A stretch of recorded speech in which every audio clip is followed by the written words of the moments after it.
Nama saya Jihan. Saya lahir dan besar di sebuah rumah sederhana, tepatnya di kawasan Cibubur. Rumah itu adalah tempat di mana hampir semua kenangan indah saya tersimpan.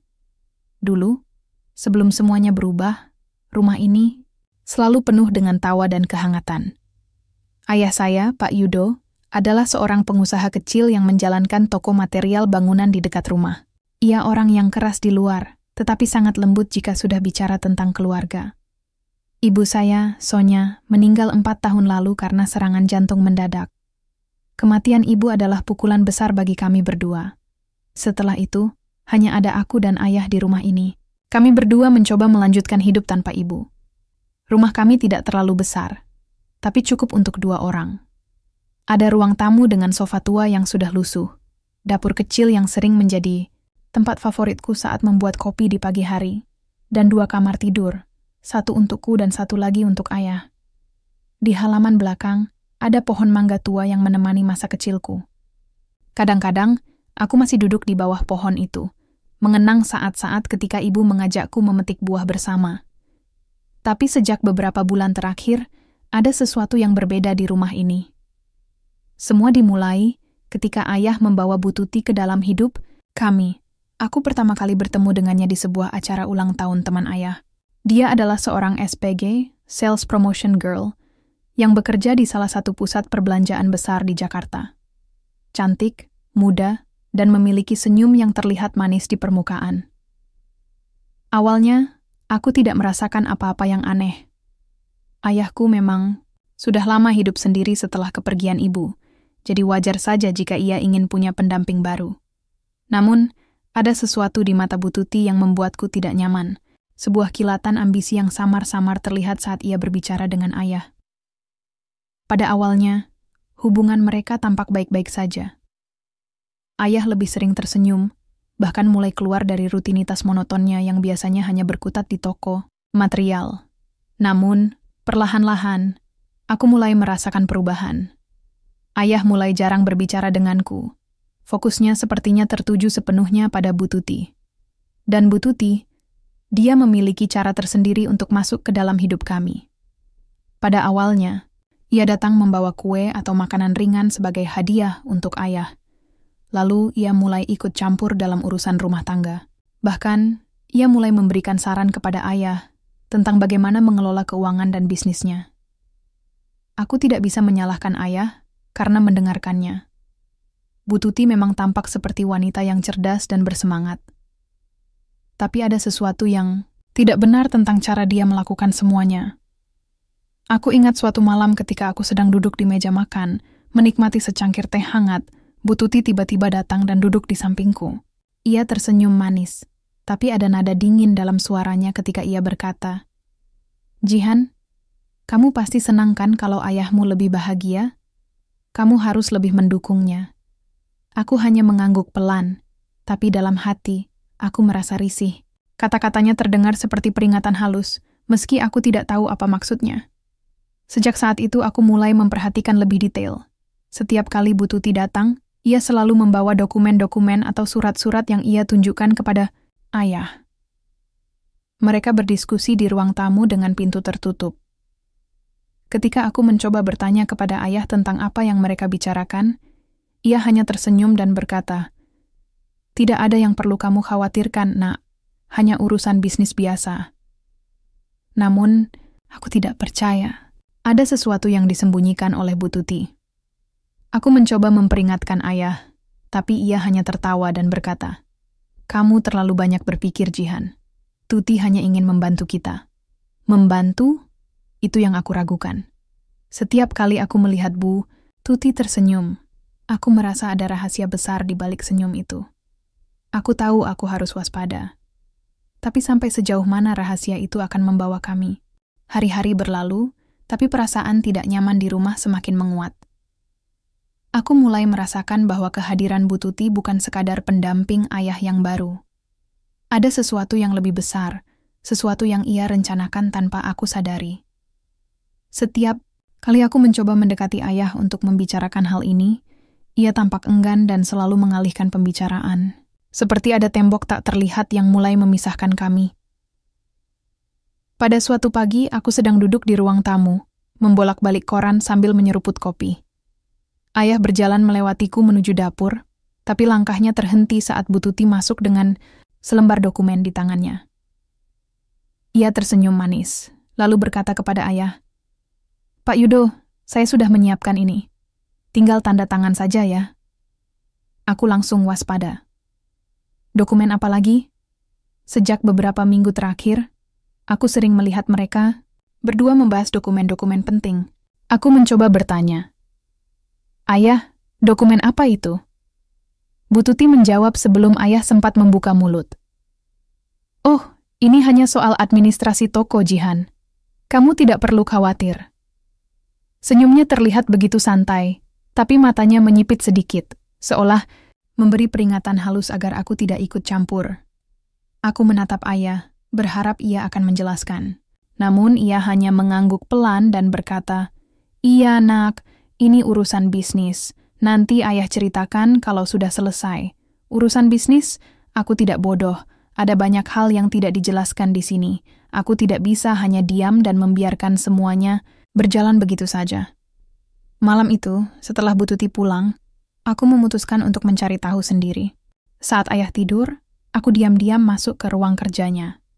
Di meja kayu tua yang biasa ia gunakan, aku menemukan beberapa dokumen yang tertinggal. Salah satunya adalah surat kuasa atas properti keluarga. Tanganku gemetar saat membacanya.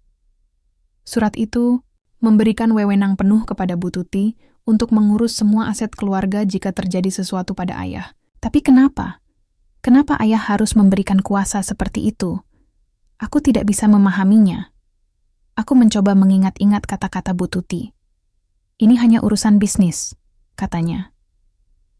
Tapi bagaimana mungkin urusan bisnis melibatkan aset keluarga? Apakah Bu Tuti sedang mencoba merebut kontrol atas segalanya? Keesokan harinya, aku memutuskan untuk bicara dengan sahabatku, Rizky. Dia adalah seorang jurnalis investigasi yang bekerja di salah satu media online di Jakarta. Kami bertemu di sebuah kedai kopi dekat rumah. "Jihan, kamu yakin ini bukan hanya firasatmu saja?"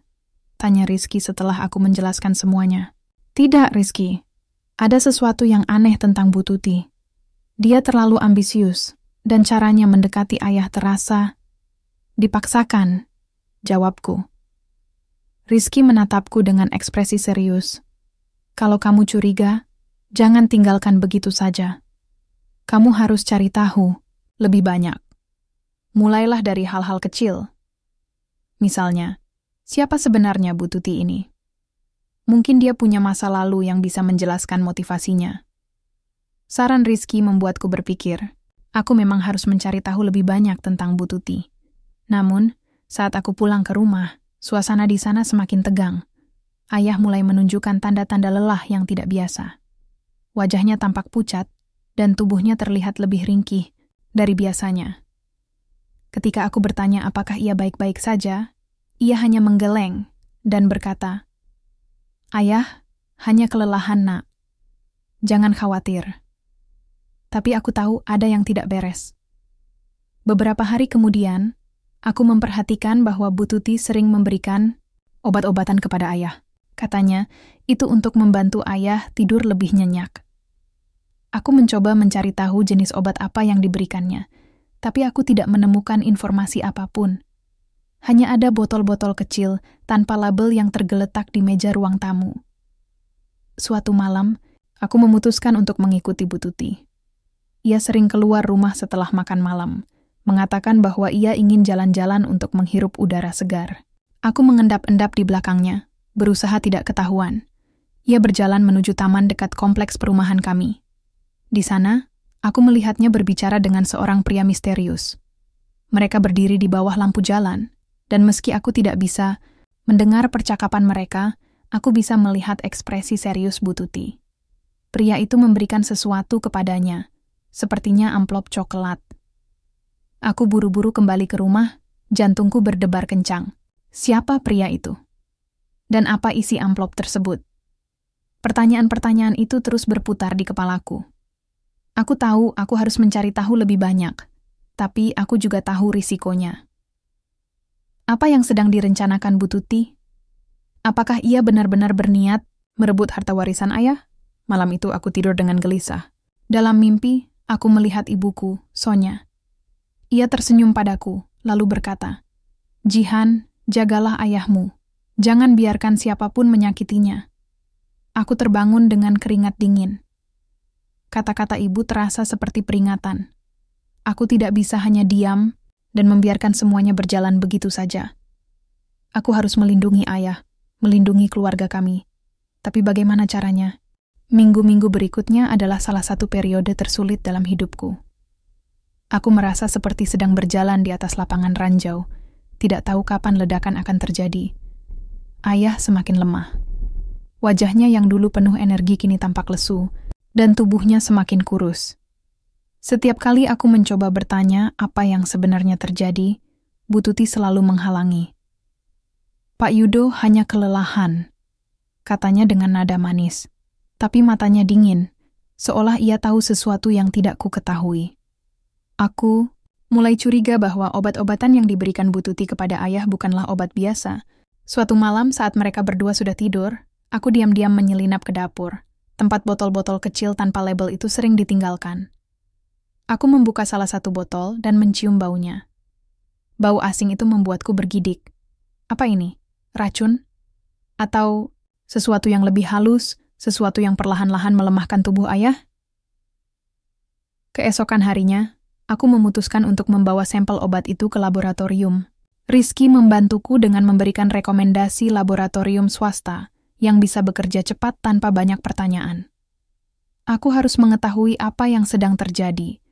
Jika dugaanku benar, jika Bu Tuti benar-benar melakukan sesuatu pada ayah, tapi sebelum hasil tes keluar, tragedi itu terjadi. Pada suatu pagi yang sunyi, aku mendengar jeritan keras dari ruang tamu. Aku langsung bangun dari tempat tidur dan berlari keluar. Di sana, Bu Tuti duduk di lantai, berteriak histeris sambil memegang tubuh ayah yang sudah terbaring tak bergerak di sofa. "Pak Yudo, Pak Yudo!"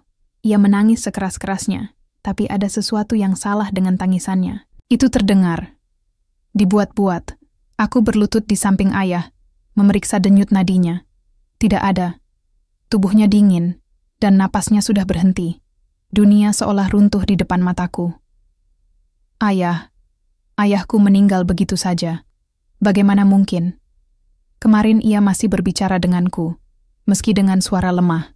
Tapi sekarang, Bu Tuti terus menangis kencang, memanggil-manggil nama ayah sambil memeluk tubuhnya. Namun, aku tidak bisa fokus pada tangisannya. Mataku terpaku pada botol kecil, tanpa label yang masih tergeletak di atas meja. Apakah ini penyebabnya? Apakah obat-obatan itu? Polisi datang beberapa jam kemudian setelah Bu Tuti melaporkan kematian ayah sebagai serangan jantung mendadak. Mereka memeriksa kondisi tubuh ayah dan mengambil kesimpulan awal bahwa kematian beliau disebabkan oleh kelelahan dan tekanan darah tinggi. Tidak ada otopsi, karena dokter menyatakan bahwa tidak ada tanda-tanda kekerasan atau racun yang mencurigakan. Namun, aku tidak bisa menerima penjelasan itu. Dalam hatiku, aku yakin ada sesuatu yang lebih besar di balik semua ini. Dan Bu Tuti, ia tampak begitu tenang setelah prosesi pemakaman selesai. Seolah beban berat telah hilang dari pundaknya. Hari-hari setelah kematian ayah adalah masa yang paling suram. Rumah yang dulunya dipenuhi kenangan indah kini terasa kosong dan dingin. Bu Tuti mulai mengambil alih segala sesuatunya, tanpa berkonsultasi denganku. Ia mengatur ulang furnitur, membersihkan barang-barang ayah, bahkan membuang beberapa dokumen penting tanpa izinku. Ketika aku protes, ia hanya tersenyum dan berkata, "Jihan, kamu masih muda. Biarkan aku yang mengurus semuanya." Aku ingin berteriak, ingin melawan, tapi aku tidak punya bukti apapun. Semua dokumen yang pernah kubaca di ruang kerja ayah sudah lenyap. Dan ketika hari doa 7 hari tiba, aku merasa semakin tertekan. Rumah kami dipenuhi oleh para tamu, teman-teman ayah, tetangga, dan kolega bisnisnya. Mereka semua datang dengan wajah muram, membawa bunga dan kata-kata simpati.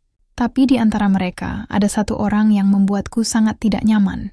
Pria misterius yang pernah kulihat berbicara dengan Bu Tuti di taman. Dia duduk di sudut ruang tamu, berpakaian rapi dan tampak seperti salah satu pebisnis yang sering bekerja sama dengan ayah. Namun, tatapannya menusuk, seolah ia sedang mengamati setiap gerakanku. Bu Tuti tampak begitu akrab dengannya. Mereka saling berbisik di sela-sela acara, dan aku bisa melihat senyum samar di wajah Bu Tuti. Senyum yang sama yang membuatku waspada sejak awal. Setelah acara doa selesai, para tamu mulai pulang. Aku berdiri di pintu, mengucapkan terima kasih kepada mereka satu persatu.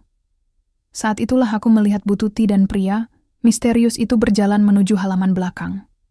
Aku mengikuti mereka dari jauh, bersembunyi di balik pohon mangga tua. Mereka berbicara dengan suara pelan, tapi aku berhasil mendengar potongan-potongan percakapan mereka. "Semua sudah beres," kata pria itu. "Sekarang giliranmu untuk menjaga agar semuanya tetap aman." Bu Tuti mengangguk. "Tenang saja. Aku sudah menyingkirkan semua bukti. Anak itu tidak akan tahu apa-apa. Anak itu, mereka sedang membicarakanku, darahku mendidih. Aku hampir melangkah maju untuk menghadapinya, tapi aku menahan diri. Aku perlu lebih banyak informasi sebelum bertindak. Aku tidak boleh gegabah." Malam itu, setelah semua tamu pulang, aku masuk ke kamar ayah. Ada sesuatu yang menggelitik pikiranku. Sesuatu yang belum sempat kucari. Di laci meja rias ayah, aku menemukan sebuah amplop coklat tua. Di dalamnya, ada surat wasiat. Surat itu ditandatangani oleh ayah, tapi tulisan tangannya terlihat aneh, tidak seperti biasanya. Isi surat itu menyebutkan bahwa semua aset keluarga akan diberikan kepada Bu Tuti, tanpa menyebut namaku sedikit pun. Aku meremas surat itu dengan marah. Ini palsu. Aku yakin ini palsu.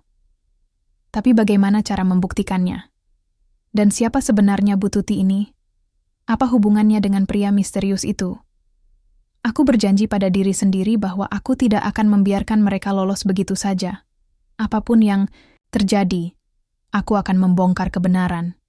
Ayahku pantas mendapatkan keadilan. Dan aku tidak akan membiarkan mereka merebut warisan keluargaku. Malam itu, aku tidak bisa tidur. Surat wasiat palsu yang kudapatkan dari laci meja rias ayah terus berputar dalam pikiranku. Setiap huruf dan tanda tangannya yang tidak wajar membuatku yakin bahwa Bu Tuti telah merencanakan ini sejak lama. Aku tidak bisa hanya duduk diam dan membiarkan semuanya terjadi tanpa perlawanan. Ayah pantas mendapatkan keadilan, dan aku harus menemukan cara untuk membuktikan bahwa surat itu adalah tipuan. Aku memutuskan untuk menggali lebih dalam tentang Masa, lalu Bu Tuti. Rizky, sahabatku, datang ke rumah keesokan harinya setelah aku menceritakan semua yang terjadi padanya. Ia membawa laptopnya dan langsung mulai mencari informasi tentang Bu Tuti menggunakan jaringan kontaknya sebagai jurnalis investigasi. "Jihan, kita harus mencari tahu siapa dia sebenarnya," kata Rizky sambil mengetik cepat di layar laptopnya. "Kalau dia benar-benar melakukan sesuatu pada Pak Yudo, pasti ada jejaknya." Setelah beberapa jam pencarian, kami menemukan sesuatu yang mengejutkan. Beberapa tahun lalu, nama Bu Tuti terlibat dalam sebuah kasus penipuan di Bandung. Dia bekerja sebagai SPG di salah satu pusat perbelanjaan besar, tapi ternyata juga terlibat dalam skema investasi bodong yang merugikan banyak orang. Kasus itu sempat ramai di media lokal, tapi entah bagaimana ia berhasil lolos dari hukuman serius. Hanya ada sedikit artikel tentangnya, seolah-olah seseorang telah berusaha menutup-nutupi jejaknya. "Bingo!" kata Rizky dengan nada penuh kemenangan. "Lihat ini, Jihan. Tuti Sari, nama aslinya. Pernah menjadi tersangka dalam kasus penipuan besar. Dia bahkan punya utang besar kepada rentenir karena skema gagal itu. Mungkin itulah alasan dia mendekati Pak Yudo." Aku merasa darahku mendidih. Jadi, selama ini Bu Tuti hanya memanfaatkan ayahku? Apakah dia menikahi ayah hanya untuk melunasi utangnya? Semua kecurigaanku mulai terbukti. Namun, masih ada satu hal yang belum ku mengerti.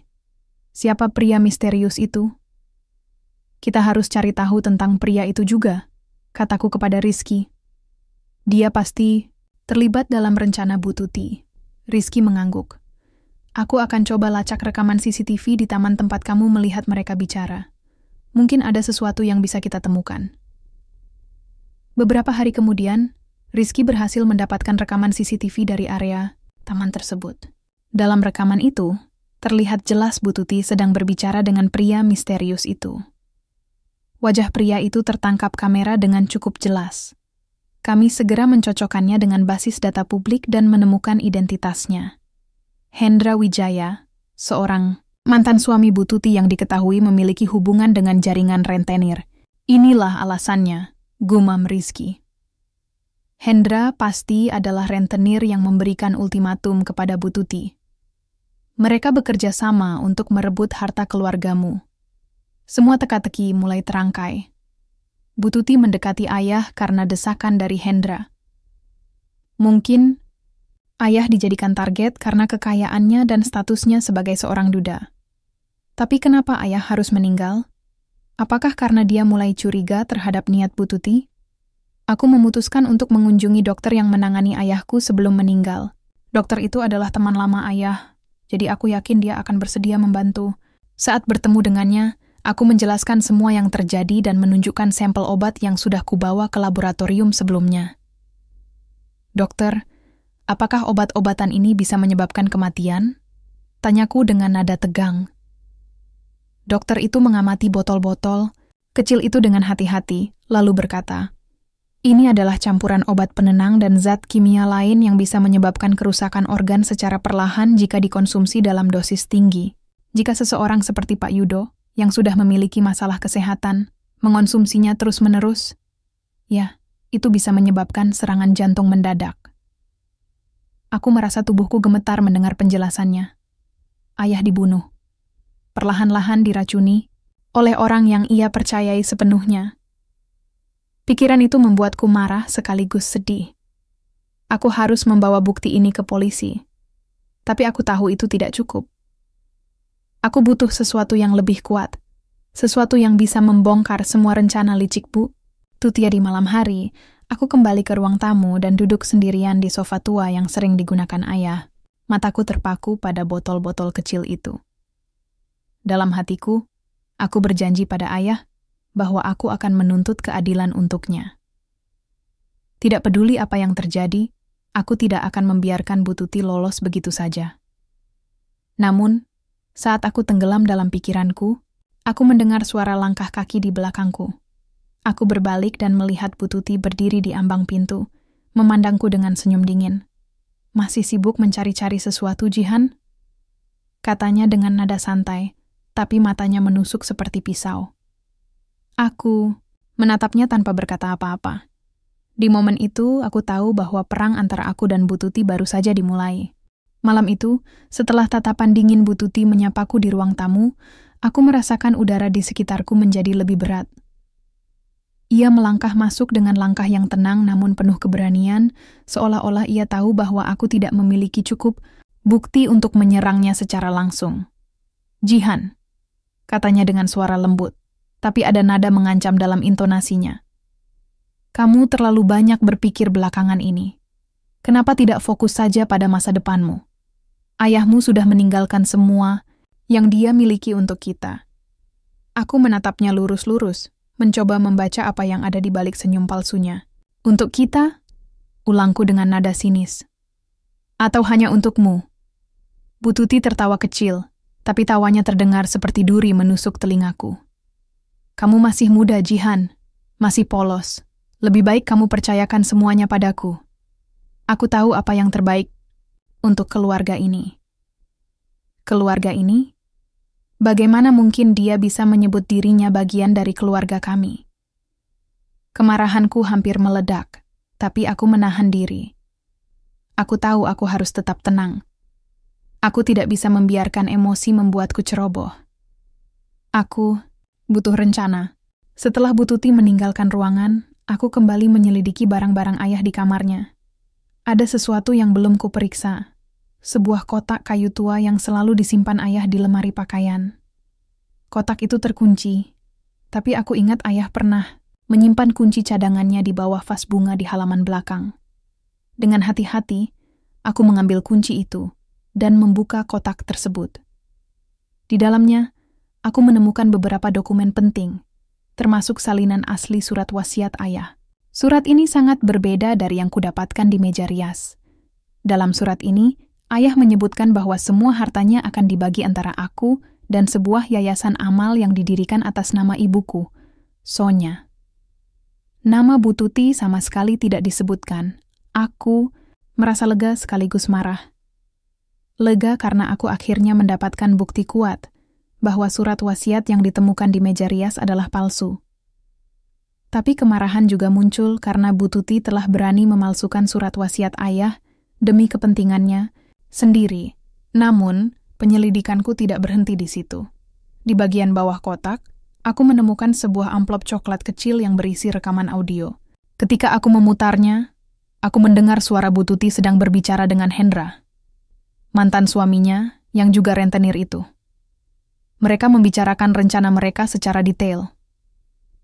"Pastikan Pak Yudo minum obat ini setiap hari," kata Hendra dengan nada dingin. "Jangan sampai ada jejak yang bisa dilacak." Bu Tuti menjawab dengan nada yakin. "Tenang saja, aku sudah menyiapkan segalanya. Setelah dia pergi, semua hartanya akan jadi milikku. Kamu tinggal lunasi utangku dan kita bagi hasilnya." Rekaman itu adalah bukti yang tak terbantahkan. Aku segera menyimpannya di ponselku dan memastikan untuk membuat salinan cadangan di flash disk. Ini adalah senjata utamaku untuk melawan Bu Tuti. Namun, ketika aku sedang menyimpan barang-barang itu, aku mendengar suara langkah kaki lagi. Aku buru-buru menutup kotak kayu dan berbalik, hanya untuk melihat Bu Tuti berdiri di pintu dengan wajah penuh kemarahan. "Apa yang kamu lakukan di sini?" tanyanya dengan nada tajam. Aku mencoba tetap tenang. "Aku hanya mencari barang-barang kenangan, ayah." "Apa salahnya?" Bu Tuti melangkah masuk dan mulai menggeledah kotak kayu. Wajahnya berubah panik ketika ia menyadari bahwa beberapa dokumen hilang. "Kamu mencuri sesuatu, ya?" tuduhnya. "Aku tidak mencuri apapun," jawabku dengan tegas. "Aku hanya mengambil apa yang menjadi hakku." Matanya menyipit, dan aku bisa melihat api kemarahan di dalamnya. "Kamu pikir kamu bisa melawan aku? Kamu tidak tahu siapa aku sebenarnya, Jihan." "Oh, aku sudah tahu cukup banyak tentangmu," balasku, dengan nada dingin. "Aku tahu tentang kasus penipuanmu di Bandung. Aku tahu tentang hubunganmu dengan Hendra. Dan aku tahu bahwa kamu meracuni ayahku." Wajah Bu Tuti berubah pucat. Untuk pertama kalinya, aku melihat rasa takut di matanya. Namun, ia segera menyembunyikan ekspresinya dan berkata, "Kamu tidak punya bukti apapun. Semua yang kamu katakan hanya spekulasi." Aku tersenyum tipis. "Aku punya rekaman pembicaraanmu dengan Hendra. Apa kamu ingin mendengarnya?" Bu Tuti terdiam. Tubuhnya gemetar, dan aku bisa melihat bahwa ia mulai panik, namun ia mencoba tetap tenang. "Baiklah, Jihan. Kita lihat siapa yang akan menang dalam permainan ini." Ia meninggalkan ruangan, tapi aku tahu bahwa perang antara kami belum berakhir. Malam itu, aku memutuskan untuk tidak tidur. Aku harus menjaga semua bukti yang kumiliki agar tidak dicuri atau dirusak olehnya. Aku juga menghubungi Rizky untuk memberitahunya tentang apa yang terjadi. "Jihan, kamu harus hati-hati," kata Rizky dengan nada khawatir. "Dia pasti akan mencoba melakukan sesuatu untuk menghentikanmu. Jangan biarkan dia mendekatimu." Aku mengangguk, meski ia tidak bisa melihatnya. "Aku tahu. Aku akan tetap waspada." Tapi malam itu, sesuatu yang tidak terduga terjadi.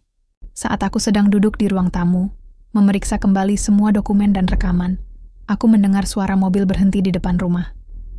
Aku melihat dari jendela dan melihat Hendra turun dari mobilnya bersama dua pria bertubuh besar. Mereka menuju pintu depan dengan langkah cepat. Aku tahu bahwa ini adalah momen yang aku takuti. Mereka datang untuk mengambil bukti dariku. Mataku terpaku pada siluet 3 orang yang berjalan menuju pintu depan rumah. Nafasku terasa semakin sesak. Aku tidak bisa membiarkan mereka masuk. Mereka pasti akan menghancurkan semua bukti yang kumiliki. Rekaman, dokumen asli surat wasiat, dan segala sesuatu yang bisa membongkar kejahatan Bu Tuti. Aku buru-buru menyimpan ponsel, flash disk, dan dokumen-dokumen penting itu ke dalam ransel kecil. Dengan gerakan cepat, aku meraih kunci sepeda motor ayah yang masih tersimpan di lemari. Jika aku berhasil keluar dari sini, aku bisa pergi ke kantor polisi, atau setidaknya menemui Rizky untuk meminta bantuan. Namun, sebelum aku sempat melangkah, keluar, suara ketukan keras terdengar di pintu depan. Suara itu seperti guntur di malam yang sunyi, membuat jantungku berdebar kencang. Aku mencoba menenangkan diri. Tenang, Jihan, gumamku pelan. Kamu harus tetap fokus. Aku bersembunyi di balik tirai ruang tamu, memperhatikan pintu depan dengan hati-hati. Ketukan kedua terdengar lebih keras. "Buka pintunya, Bu Tuti!" teriak salah satu pria di luar. Suara itu kasar dan penuh ancaman. Bu Tuti muncul dari arah dapur. Wajahnya tampak tegang, tapi ia berusaha tetap tenang. Ia membuka pintu dengan senyum palsu, seolah-olah ia tidak tahu apa yang sedang terjadi. "Ada apa ini?" tanyanya dengan nada santai. Hendra melangkah masuk tanpa permisi, diikuti oleh dua pria bertubuh besar yang tampak seperti preman pasar. "Di mana barang-barang itu?" tanya Hendra langsung dengan nada dingin. "Aku tidak tahu apa yang kamu bicarakan," jawab Bu Tuti dengan nada datar, tapi aku bisa melihat tangannya gemetar. "Jangan bermain-main denganku, Tuti," bentak Hendra. "Kamu tahu persis apa yang kami cari. Barang-barang itu ada di sini, dan kamu tahu siapa yang punya kuncinya." Aku menahan, napas berharap mereka tidak menyadari keberadaanku. Aku tahu bahwa jika mereka menemukanku, mereka tidak akan ragu untuk melakukan hal-hal yang lebih buruk. Namun aku juga sadar bahwa aku tidak bisa hanya diam dan membiarkan mereka mencari-cari. Aku harus bertindak. Dengan hati-hati, aku meraih batu bata tua yang biasa digunakan sebagai penahan pintu belakang. Aku memegangnya erat-erat, lalu melangkah keluar dari tempat persembunyianku.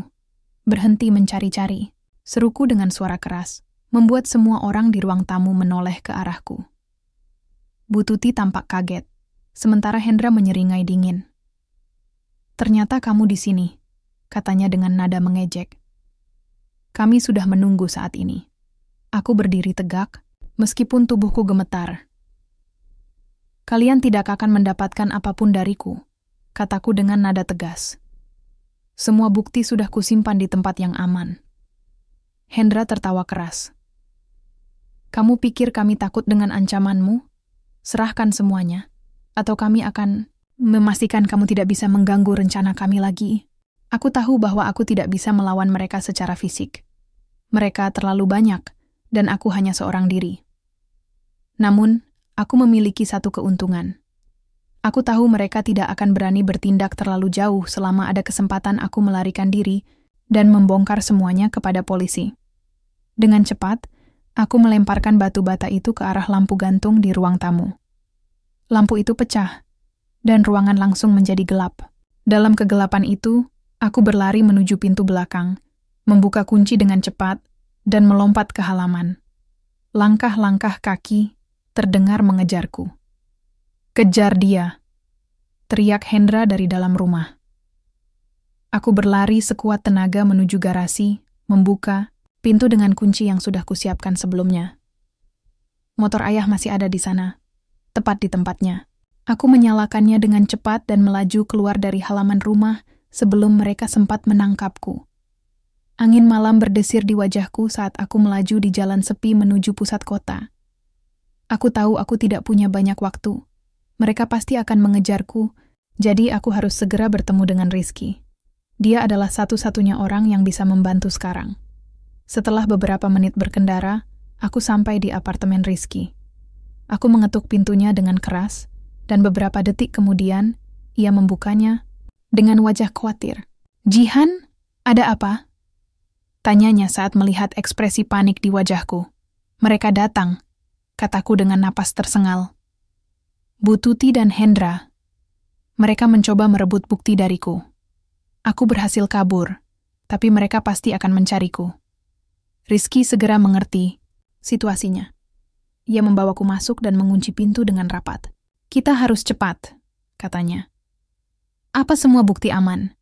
Aku mengeluarkan ransel kecil yang kubawa dan menunjukkan isinya padanya. "Semuanya ada di sini. Dokumen, rekaman audio, salinan surat wasiat asli. Tapi aku tidak yakin apakah mereka sudah mencuri yang lain. Rizky mengangguk. Baiklah, kita harus segera menyerahkan ini ke polisi. Tapi kita butuh strategi. Jika mereka tahu kita melapor, mereka bisa mencoba menutupi jejak mereka. Aku setuju. Kami memutuskan untuk membuat salinan cadangan dari semua bukti dan menyebarkannya ke beberapa media online yang Rizky percayai. Jika sesuatu terjadi pada kami, setidaknya dunia akan tahu kebenarannya. Saat matahari mulai terbit, aku merasa lega, sekaligus cemas. Aku tahu bahwa hari ini adalah awal dari pertarungan besar melawan Bu Tuti dan Hendra. Tapi aku juga tahu bahwa aku tidak sendirian. Ayah akan selalu bersamaku, memberiku kekuatan untuk melawan kejahatan yang telah merenggut hidupnya. Dan besok, saat doa 7 hari selesai, aku akan membongkar semua kebohongan Bu Tuti di depan para tamu yang hadir. Tidak peduli apa yang terjadi, aku tidak akan membiarkan mereka lolos begitu saja. Hari itu tiba dengan langit yang mendung, seolah-olah alam pun merasakan ketegangan yang memenuhi udara. Rumah kami dipenuhi oleh para tamu, teman-teman ayah, tetangga, dan kolega bisnisnya, yang datang untuk menghadiri acara doa 7 hari terakhir. Aku berdiri di sudut ruang tamu, mengamati setiap wajah yang hadir. Di antara mereka, aku melihat Bu Tuti tersenyum manis kepada para tamu, seolah tidak ada yang salah. Namun, mataku juga menangkap kehadiran Hendra dan 2 pria bertubuh besar yang duduk di sudut ruangan, memperhatikan setiap gerakanku. Aku merasakan jantungku berdebar kencang. Momen ini adalah ujian terbesar dalam hidupku. Dalam ransel kecil yang kugenggam erat, aku menyimpan semua bukti yang kumiliki. Dokumen asli surat wasiat, rekaman audio pembicaraan Bu Tuti dengan Hendra, dan laporan hasil tes laboratorium tentang obat-obatan yang digunakan untuk meracuni ayah. Rizky sudah membantu menyebarkan salinan cadangan ke media online sebagai jaring pengaman jika sesuatu terjadi padaku. Tapi aku tahu bahwa langkah pertamaku harus dilakukan secara langsung, di depan semua orang yang hadir. Setelah doa selesai, Bu Tuti berdiri di tengah ruangan, berbicara dengan suara lembut kepada para tamu. Terima kasih banyak atas dukungan kalian semua selama ini, katanya sambil tersenyum. Pak Yudo adalah suami yang baik, dan aku akan selalu mengenangnya. Itu adalah saat yang kubidik. Aku melangkah maju dari sudut ruangan, memotong kata-katanya. Para tamu langsung menoleh ke arahku dan suasana menjadi hening. Sebelum kita menutup acara ini, ada sesuatu yang harus kukatakan, ujarku dengan nada tegas. Semua mata tertuju padaku, termasuk mata Bu Tuti, yang tiba-tiba memancarkan kilatan kemarahan. Bu Tuti mencoba tersenyum, tapi senyum itu terlihat dipaksakan. Ada apa, Jihan? Apakah kamu ingin mengucapkan sesuatu untuk ayahmu? Aku menggeleng pelan. Ini bukan hanya tentang ayahku. Ini tentang kebenaran yang harus diketahui semua orang di sini. Kemudian, aku mulai membongkar segalanya. Aku menunjukkan dokumen asli surat wasiat ayah yang menyebutkan bahwa semua hartanya akan dibagi antara aku dan yayasan amal yang didirikan atas nama ibuku. Aku menjelaskan bagaimana Bu Tuti telah memalsukan surat wasiat tersebut untuk merebut semua aset keluargaku.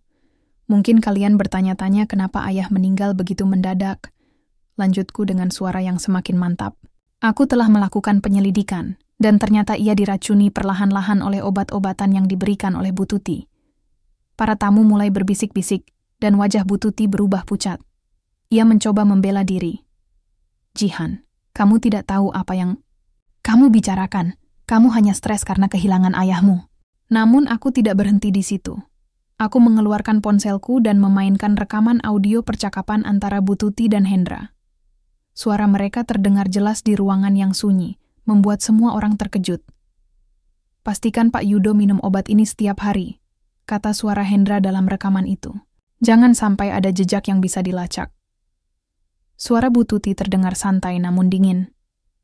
Tenang saja, aku sudah menyiapkan segalanya. Setelah dia pergi, semua hartanya akan jadi milikku.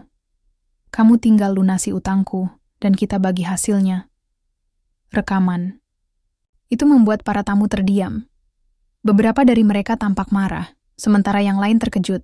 Bu Tuti panik, mencoba merebut ponselku, tapi aku menghindar. "Inilah buktinya," seruku keras. Bu Tuti tidak hanya merebut harta warisan ayah, tapi ia juga membunuhnya demi keuntungan pribadinya. Bu Tuti akhirnya runtuh. Ia menangis histeris, tapi kali ini tangisannya tidak lagi terlihat tulus. Ia berusaha menyangkal semuanya. Tapi bukti-bukti yang kuberikan terlalu kuat untuk dibantah. Para tamu mulai berdiri. Beberapa dari mereka menatap Bu Tuti dengan kemarahan dan kekecewaan. Saat itulah, aku mengambil langkah terakhir. "Bu Tuti, aku tidak akan membiarkanmu tinggal di rumah ini lagi. Kau telah merusak keluargaku, dan sekarang, saatnya kau pergi." Bu Tuti mencoba melawan, tapi Hendra dan dua pria bertubuh besar yang tadinya berada di sudut ruangan segera bangkit. Namun, mereka tidak berani bertindak lebih jauh. Salah satu tamu yang merupakan teman dekat ayah mengeluarkan ponselnya dan berkata, "Aku akan memanggil polisi sekarang juga. Kejahatan seperti ini tidak boleh dibiarkan." Dalam hitungan menit, polisi tiba di rumah kami. Bu Tuti dan Hendra langsung ditangkap tanpa perlawanan. Ketika mereka dibawa keluar dari rumah, aku merasa beban berat yang selama ini menekan pundakku akhirnya terangkat. Para tamu mulai meninggalkan rumah satu persatu, memberiku ucapan simpati dan dukungan. Beberapa dari mereka bahkan meminta maaf karena tidak menyadari apa yang sebenarnya terjadi. Aku hanya mengangguk pelan, merasa lega bahwa kebenaran akhirnya terungkap. Malam itu, aku duduk sendirian di bawah pohon mangga tua di halaman belakang. Angin malam berdesir lembut, dan aku merasa kehadiran ayah begitu dekat. Aku tahu bahwa ia bangga padaku. Bangga karena aku telah berani melawan ketidakadilan demi melindungi keluarga kami. Namun meskipun perang ini telah usai, aku tahu bahwa perjalanan menuju pemulihan masih panjang. Aku harus membangun kembali hidupku, tanpa bayang-bayang manipulasi dan kebohongan. Aku harus melanjutkan warisan ayah, bukan hanya hartanya, tapi juga nilai-nilai kejujuran dan keberanian yang diajarkannya kepadaku. Beberapa minggu setelah kejadian itu, suasana di rumah mulai berangsur pulih. Meski bekas luka dari pengkhianatan Bu Tuti masih terasa, aku mencoba melanjutkan hidup dengan langkah yang lebih ringan. Rumah ini tidak lagi terasa seperti tempat penuh ketegangan dan rahasia gelap. Aku membersihkan setiap sudutnya, mengembalikan barang-barang ke tempat semula, dan bahkan mengecat ulang ruang tamu dengan warna yang lebih cerah. Aku ingin menghapus jejak-jejak masa lalu yang menyakitkan dan memulai lembaran baru. Hari itu, aku pergi ke kantor notaris untuk menyelesaikan administrasi harta warisan ayah. Surat wasiat asli telah divalidasi oleh pengadilan, dan semua aset keluarga dikembalikan kepadaku serta yayasan amal yang didirikan atas nama ibuku. Aku memutuskan untuk menjual rumah ini, tempat yang penuh kenangan indah sekaligus luka mendalam. Uang hasil penjualan akan kugunakan untuk membangun kembali hidupku dan mendukung yayasan amal yang selama ini menjadi impian ibuku. Setelah urusan administrasi selesai, aku pergi ke makam ayah dan ibu di sebuah kompleks pemakaman tenang di pinggiran kota. Udara sore itu sejuk, dan angin lembut berdesir di antara pepohonan. Aku duduk di depan nisan mereka, membawa sekuntum bunga melati sebagai penghormatan. "Ayah, ibu," gumamku pelan. "Semua sudah selesai. Aku berhasil membongkar kebohongan Bu Tuti dan membawa keadilan untuk kita. Aku tahu kalian pasti bangga." Aku terdiam sejenak, merasakan kehadiran mereka begitu dekat. Dalam hati, aku berterima kasih atas semua nilai-nilai yang diajarkan ayah dan ibu kepadaku. Kejujuran, keberanian, dan cinta tanpa syarat. Mereka mungkin sudah tiada, tapi warisan mereka tetap hidup dalam diriku. "Rencanaku ke depan adalah membangun hidup yang lebih baik," lanjutku sambil tersenyum tipis. "Aku akan pindah ke apartemen kecil di pusat kota dan mulai bekerja di bidang yang selalu kucintai, fotografi. Aku juga akan terus mendukung yayasan amal ini, agar semangat ibu terus hidup dalam membantu orang-orang yang membutuhkan." Angin berhembus lebih kuat, seolah memberiku isyarat bahwa mereka mendengar setiap kataku. Aku bangkit, meletakkan bunga melati di depan nisan mereka, lalu berbalik meninggalkan makam dengan langkah yang lebih tegak. Di hari-hari berikutnya, aku mulai menjalani rutinitas baru. Pagi-pagi aku sering berkunjung ke kedai kopi favoritku, menulis jurnal atau mengedit foto-foto yang kubuat selama akhir pekan. Rizky sering datang menemani, kadang-kadang membawa kabar terbaru tentang kasus Bu Tuti. Ternyata, penyelidikan lebih lanjut menemukan bahwa ia tidak hanya terlibat dalam skema penipuan keluargaku, tapi juga beberapa kasus lain di tempat-tempat ia pernah tinggal. Hendra dan rentenirnya pun dihukum atas keterlibatan mereka dalam pembunuhan ayah. Namun, aku memilih untuk tidak terlalu memikirkan mereka lagi. Fokus utamaku adalah masa depan. Aku mulai bergabung dengan komunitas fotografi lokal, bertemu orang-orang baru yang memiliki minat yang sama denganku. Melalui lensa kamera, aku menemukan cara untuk mengekspresikan emosi dan cerita-ceritaku tanpa harus berbicara banyak. Suatu sore, saat aku sedang berjalan-jalan di taman kota, aku bertemu seorang wanita bernama Nisa. Ia adalah salah satu anggota komunitas fotografi yang sering hadir di acara-acara kami. Kami berbincang tentang berbagai hal, mulai dari teknik fotografi hingga film favorit kami. Ada sesuatu dalam tatapan matanya yang membuatku merasa nyaman, seolah ia bisa memahami apa yang pernah kualami, tanpa perlu aku menjelaskan secara rinci. Kehadiran Nisa membawaku pada perspektif baru tentang kehidupan. Setelah sekian lama merasa sendiri dan terisolasi oleh konflik keluarga, aku mulai belajar untuk membuka diri kepada orang lain. Ia mengajarkanku bahwa meskipun masa lalu penuh luka, ada harapan untuk membangun hubungan yang tulus dan penuh makna. Pada suatu malam, aku duduk di balkon apartemen baruku, memandangi lampu-lampu kota yang berkelap-kelip seperti bintang-bintang di langit malam. Aku memikirkan perjalanan panjang yang telah kulalui, betapa banyak hal yang telah kuhilangkan, tapi juga betapa banyak pelajaran yang kudapatkan. Aku tidak lagi takut untuk melihat ke depan, karena aku tahu bahwa warisan terbesar, ayah dan ibu bukanlah harta benda, melainkan nilai-nilai yang mereka tanamkan dalam diriku.